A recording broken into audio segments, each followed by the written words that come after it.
কিয়ামতের পূর্বে সূর্য যখন পশ্চিম দিকে উঠে যাবে তখন মাটির তল থেকে মাটি ফেটে একটি প্রাণী বের হবে। এই প্রাণীটি মানুষের সাথে কথা বলতে পারবে।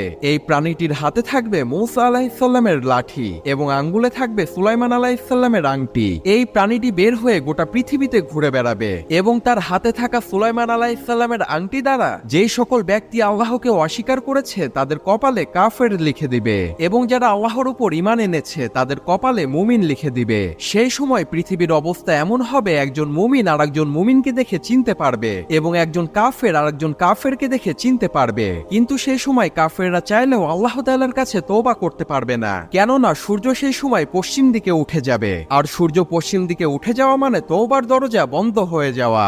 এই প্রাণীটি এসে সবাইকে উদ্দেশ্য করে বলবে, মানুষ কোরআনের আয়াত অস্বীকার করত আর আমিও ছিলাম কোরআনের আয়াতের অংশ। আজ আমি বের হয়ে এসেছি আর এই প্রাণীটির নাম হবে দাব্বাতুল আরদ।